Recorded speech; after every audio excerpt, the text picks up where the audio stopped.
Magandang umaga at happy 21st founding anniversary URS Taytay. Ngayon ay February 25, 2026, isang makasaysayang araw ang ating ipinagdiriwang. Sisimula ng selebrasyon ng isang misa mamayang alas 8 ng umaga. Inaasahan ang pagdalo ng lahat ng estudyante, guro at iba pa. Ako si Paula Makatula, manatili nakatutok upang saksihan ang pinakaaabangan na kaganapan ngayong araw. Nandito tayo ngayon sa pinakamasayang bahagi ng ating campus. Makikita natin ang samot-saring food stalls at creative booths ng iba't ibang organisasyon. Kasama na dyan ang tindahan ni Aling Florence na may iba't ibang cute crochets, iba't ibang desserts at ang paboritong street food ng bayan. Pero kasama ko naman ngayon si Ate.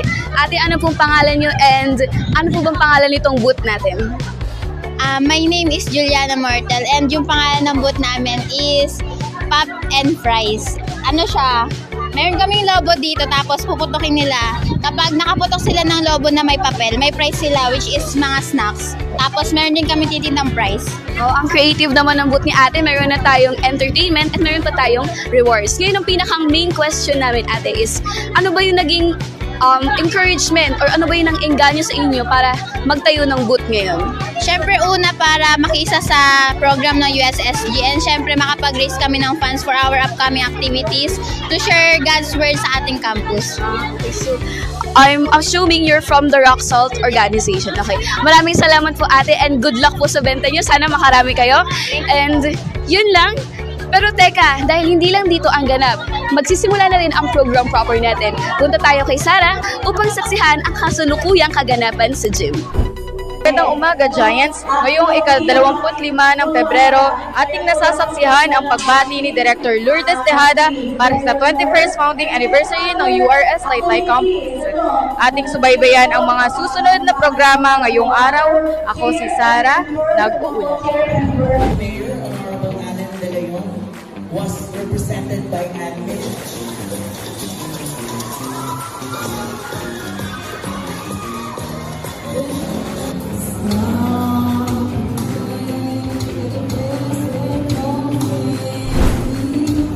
At kasama naman natin ngayon si Miss Contestant number 1. Magandang araw po. Ano pong pangalan niyo? My name is Paul Adrian. So, I'm currently second year from nursing. Yan. So, tanong ko lang po, kung dahil papalapit na nga po yung pageant, ano po yung nararamdaman nyo ngayon? Are you excited? Kabado ka po ba? Or a mix of both? For me, a mix of emotions. Kasi, syempre, yung pageant ngayon is composed of hashtags and question and answer, which is kainaan ko talaga siya since before. So, talagang kailangan maging ready and sobrang kinakabahan. So ano po, alam naman po natin yung mga pageant na ganito is it takes time. So ano po yung mga preparation po na ginawa nyo po para po sa performance nyo mamaya? So, ayun nga, tulad ng na-mention ko kanina, so kainaan ko talaga yung question and answer segment. Ang naging preparation ko is mag-practice lang ng mag-practice sa pagsagot ng different sets of questions para, alam mo yun, ma-familiarize ka na and may ideas ka na maisasagot during those moments. So, huling tanong na po. Ano po sa tingin niyo po yung mga dapat abangan ng mga audience natin tsaka po ng mga supporters mo po para po mamaya? Ano lang, simple. Siguro expect nila na mag-enjoy lang ako and siguro ayun, ibibigay ko yung best ko for this pageant. Ano pong message niyo po sa kanila kung meron? Okay. So, ang message ko for them is I'm grateful for them kasi since day one, nakasupport sila sa akin and ginaguide nila ako and syempre tinutulungan din nila ako para magkaroon ng ideas sa magiging performance ko ngayong araw. Yun lang po. Maraming salamat po. Tsaka po good luck po. And that is contestant number 1 for Mr. and Miss URS Taytay. Kasama ko ngayon si Mr. Bien, kasama ni contestant number 1. So hello po.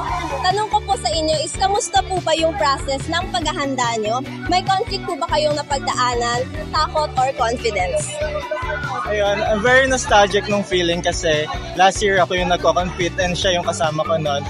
And now, ako na yung tumutulong sa kanya and sobrang proud ako sa kanya kahit na marami kaming pinagdaanan na challenges, yung practice, and yung pagod, na nalampasan namin lahat ng yun ng magkasama. So maraming salamat po. Tara at balikan ang segment ng Mr. and Miss URS 2026. Magandang tanghali, Giants. May kita ang maagang pagdating ng mga supporters na pupuna sa venue habang abala naman ang production team sa huling paghahanda para sa entablado. Nakaayos na ang ilaw at sound system, handa na ang mga kandidato sa backstage at kapansin-pansin ang pananabik ng lahat para sa mga susunod na bahagi ng programa.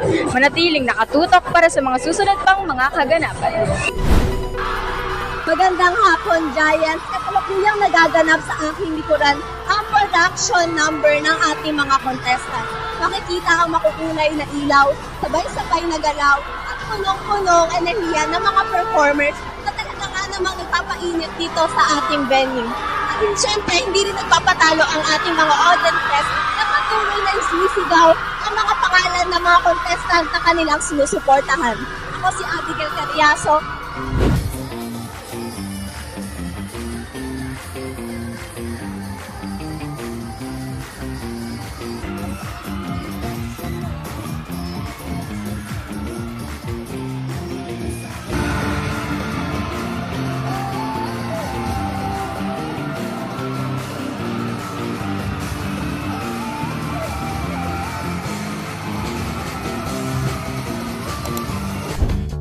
Mabuhay Giants! Ngayon kasalukuyang ginaganap ang founding anniversary ng URS Taytay Campus. Nandito sa ating tabi ay si Coach Luis, kung saan kakapanayin natin siya tungkol sa mga kandidata. So, Coach Luis, ano nga po ba yung mga dapat naming abangan since isa po kayo sa mga naging mentor ng ating kandidata? Okay, so last Sunday we had this pasarela session with the candidates. So I think ang abangan nila is how they improve, how they learn, and how they walk with those learning na tinulok sa kanila. And I hope later on I will see those pasarelas kasi natutunan nila. Okay. Then, bilang isa sa mga naging mentor po ng ating mga kandidata, ano po yung mga maipapayo niyo sa kanila or words of wisdom bago sila tumungo sa entablado? Okay, so first thing first, they need to enjoy. Alright? Treat this pageant an experience, and no matter what happened, just stay, just enjoy and assist nila yung moment nila pag nasa stage sila. And okay lang kabahan, however, you all have to do is to do your best. Yes. And huwag kakalimutan yung bigyan ng mga judges and audience ng big smile.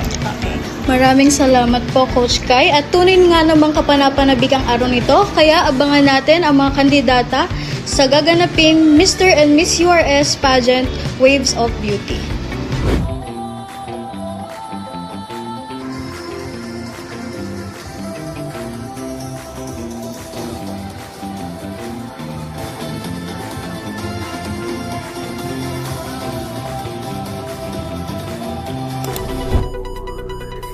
Mabuhay Giants at happy founding anniversary. Ngayon, natutuklasan natin ang isa sa mga pinakatampok na segment sa oras na ito. Kung saan ito ay ang hashtag segment kung saan ang bawat kandidata ay may mahinahain na advokasya para sa anong ito. Ating abangan ang mga susunod na mga pangyayari sa hashtag round. Muli ako si Ashley Jane Sita Pulaw, nag-uulat. So, good afternoon po. Good afternoon! Good afternoon! So, maaari ko po bang malaman ang name and section nyo? So, hello everyone. I am Lady Antamaras from BSN 1E. So, good afternoon everyone. I am Rafael Vesmonte, also from BSN 1E. So, among all contestant po, sino yung napupusuan nyo po? Siyempre, magpapaligoy-ligoy pa ba tayo? Siyempre, si candidate number 7!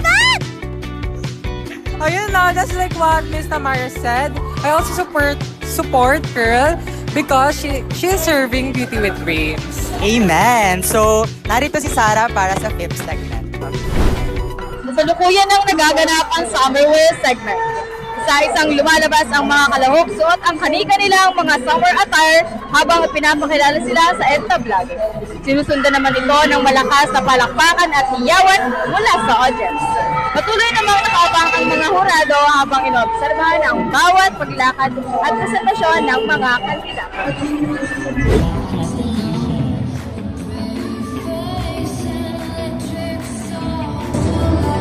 Magandang hapon, Giants! Patuloy pa rin na nagaganap ang Mr. and Miss URS Taytay at kasalukuyan na nating nasasaksihan ang isa sa pinaka-elegante parte ng ating programa, ang evening and formal wear.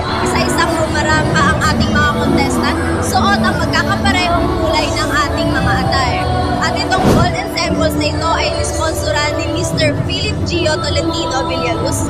Lubos po kami nagpapasalamat sa aming sponsor sa pagbibigay ng mas elegante at mas makinang na presentasyon ngayong gabi. At sa isang sandali nga lang, Giants, susunod na ang final question and answer portion, kung saan masusubok naman ang kanilang talino at paninindigan. Mula rito sa venue ng Mr. and Miss URS Taytay, ako po si Abigail Carriazo, nag-uulat. Magandang araw, Giants! Ako si Abigail Carriazo at kasama ko naman ngayon ang reigning Miss URS Taytay 2025. So magandang araw po, Miss Hannah.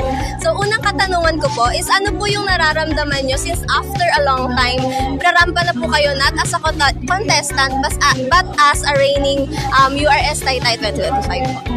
Nararamdaman ko po ngayon, I'm feeling very excited and other than that, nararamdaman ko din na feeling pressured ako na after a long 1 year, ipapasok ko na yung corona. And yung feeling ko ngayon is parang nostalgic talaga. Na ganito yung feeling ko na nag-aayos din ako, marang candidates, na nag-ready ako to win that crown. And ngayon, ipapasok ko na siya. So I'm very overwhelmed and pressured. So last and second question ko na po.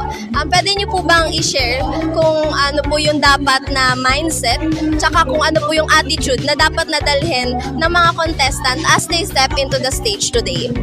So as a reigning queen po, masasabi ko lang is be themselves, ipakita nila yung sarili nila, and pag nakatapak na sila sa stage, huwag silang kabahan kasi the more na kinakabahan ka, the more nabibigat yung katawan mo. And as I pass this crown, I hope na yung mapapasahan ko ng corona handa siya sa kung ano yung kailangan niyang tahakin. And I hope na she lead with kindness and courageous na harapin yung mga bagay-bagay po na gagawin niya in the past. In the present po. And so maraming salamat po, tsaka good luck po mamaya. Again, that is Miss URS Taytay 2025.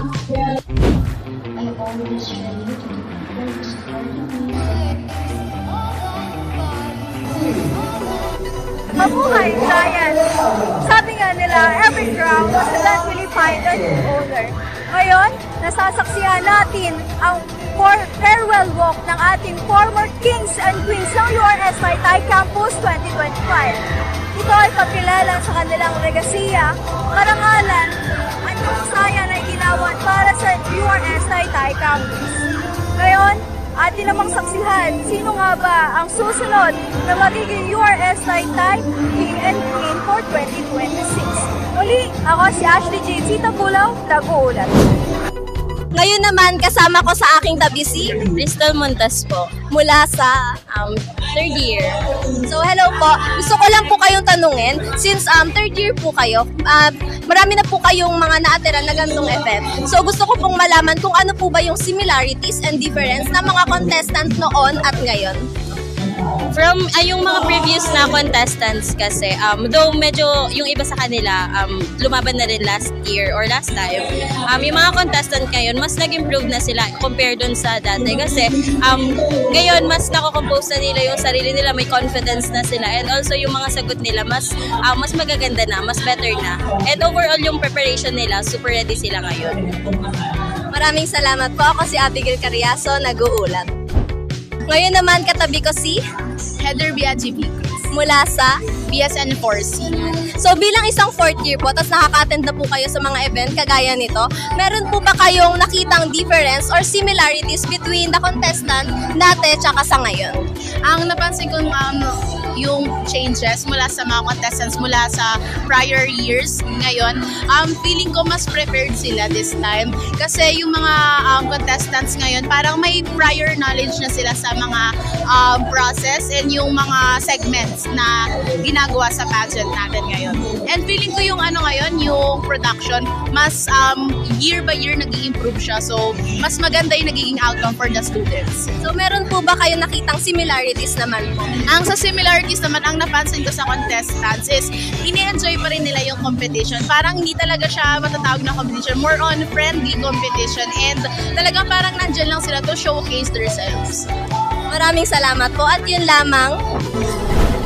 Sa ngayon, sinasagawa ang serenade segment sa entablado kasabay ng pagtatanghal ng musical performance. At susundan ito ng pagbibigay ng kinaabangang major awards gaya ng Best in Advocacy at Best in Catwalk.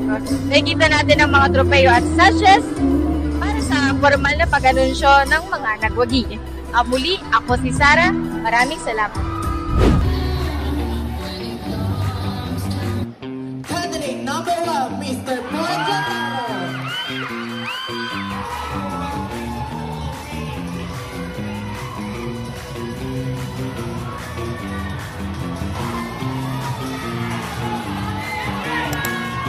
Kasama natin ngayon ang nag-uwi ng Mr. and Miss URS Taytay Campus for 2026. Congratulations po sa inyong dalawa. Ngayon, please tell us your name. Hi, good evening. My name is Joanna Pam H. Martinez from BSN 1A. And good evening. My name is Kurt Liam Kalayga, 19 years old from BSN 1B. So, meron lang po kaming 2 questions para sa inyo. So, first po, ano po yung pakiramdam ninyo sa pagkapanalo ngayong gabi? Actually, tears of joy flooded my eyes. To be honest, hindi ko ina-expect na I will win tonight. Kasi last night nilalagdas talaga ako. So, ayun. It's something, talaga, hindi ko ma-explain. Tears of joy lang talaga. Kayo naman po. So akin personally, since second time ko pa lang ito nagko-compete, may kaba pa rin ako nararamdaman kasi the people I was contending with had experiences more than me. And there was kaba.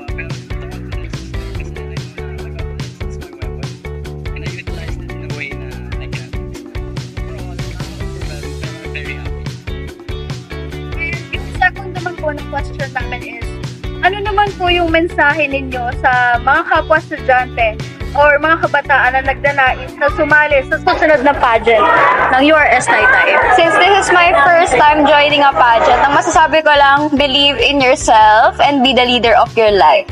Dahil ikaw ang masusunod sa buhay mo, but with God, everything is possible and with your family as well. Since this is my second time competing, I'm very proud of myself kasi it still shows na I lack the experience. However, I was very confident and I did my hardest. I was practicing at home. I was practicing my question and answers when no one's looking. And all I can say is that for the people who are trying to join the pageant susunod, shoot for the stars. So even if you fail, you'll land on the moon. Always believe in yourself and promise to yourself that you'll always do your best to win. Thank you. And then again, congratulations po sa inyong dalawa and maraming salamat po sa pagbabahagi ng inyong mga karanasan sa amin ngayong gabi. Ayun lamang po and thanks. Thank you po. So much. And that concludes the first day of the 21st Foundation Day of URS Taytay. This has been Pam Martinez, your Miss URS 2026. And this has been Sophia Tabinas, your Miss Tourism 2026. From Pluma Publication, this is the Binoculars! Magandang umaga, Giants! Welcome sa Day 2 ng ating 21st Foundation here sa URS Taytay. So kasalukuyan nating makikita na nagaganap na ang registration para sa ating Zumba. Kaya tutok lang kayo mga ka-Giants kasi marami pa tayong magagandang event na masasaksihan mamaya. Magandang araw, Giants! Kasalukuyan na ngang nagaganap ang Zumba competition dito sa URS Taytay. Ako si Abigail Carriazo at tayo na, Giants, para makisayaw at magpapawis.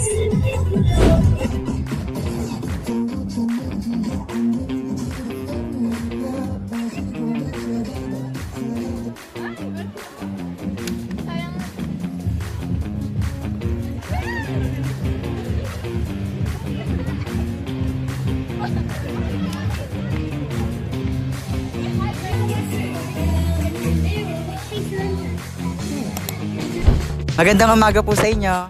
Magandang umaga po. So, ano po yung na-feel nyo after nung Zumba? Thank you for that wonderful question. For me, Zumba is not just about the dance. Pero sobrang saya to be honest. Sobrang saya nga po ng Zumba. Dati po kasi di kami nagsusumba, ngayon nagsusumba na kami. True. Sa mga line-up po sa song sa Zumba, ano po yung pinaka-favorite? Soda good. Yeah. Ako rin yung soda pop, ganun-ganun kami. Sobrang saya nun. And ano po ba yung na-feel nyo after po ng Zumba? Sakit yung likod ko. Ako pinagpawisan ako, kaya nagpalit ako ng damit. Ayun lamang po. Maraming salamat po. Ako po si Samuel Shoson from The Binoculars. Magandang araw, Giants! Malapit na natin masaksihan ng 10th back-to-back concert ng musika at kinesthetic dance troupe. Ito rin ay bahagi ng pagdiriwang ng 21st founding anniversary ng University of Rizal System, Taytay Campus. Samahan nyo kaming saksiyan ang musika at sining na pangungunahan ng unang magtatanghal, ang musika. Muli, ako si Samuel Shoson, nag-uulat.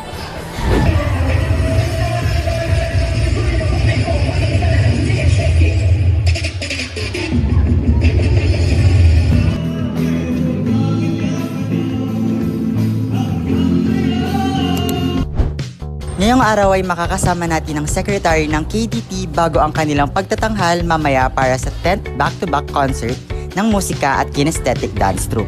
So, good day po. Hi po. Ano ba? Ko bang malaman ko anong name mo po? Hello guys, my name is Jasper Eric from Hermosura and I am the secretary of Kinesthetic Dance Group. So, unang tanong po, kamusta po yung pakiramdam ninyo ngayong ilang oras na lang po at showtime na? Nandito yung kaba pero yung excitement talaga, buong-buo pa rin. So, excited na ako na mag-perform but at the same time, nandun pa rin yung kaba na baka magkaroon ng mistake but still, gagawin namin yung best namin para ipakita sa inyo yung best na performance namin. So, next question po. Sa dami po ng rehearsals at preparations po, ano po yung pinaka-challenging na part po para sa inyo at sa grupo po? Bilang grupo, yung schedule ng bawat members. Kasi, di ba, meron kaming kanya-kanyang duty. Even me, EDUC student ako, 4th year, may OJT ako. So, lahat kami is hindi kami nakukumpleto araw-araw, mga tuwing rehearsal. So, yun yung pinaka-naging challenging namin. But still, may mga times pa rin na naging kumpleto kami and yun, napupull up naman namin lahat. Ayun. At syempre po, bakit po dapat namin abangan yung ng mga taga-URS, yung mga performance po ng KDT? Yan, syempre marami kaming pinaghandaan, marami kaming mga pasabog na ipapakita sa inyo. So, dapat nyo yung abangan and ayun, sana matuwa kayo sa ipapakita namin. Maraming salamat po at good luck po mamaya. And ayun lamang po, ako po si Samuel Shoson, nag-uulat. Kasalukuyan na nga nagaganap ang musika and KDT back-to-back concert. Ramdam na ramdam ang galing sa pop rock genre na mula sa musika. Na-perform na nila ang kanilang medley na Kung Di Rin Tayo Sa Huli at pina-perform na nila ang Nothing's Gonna Stop Us Now na susundan ng Still Into You. Ako si Abigail Carriazo, nag-uulat.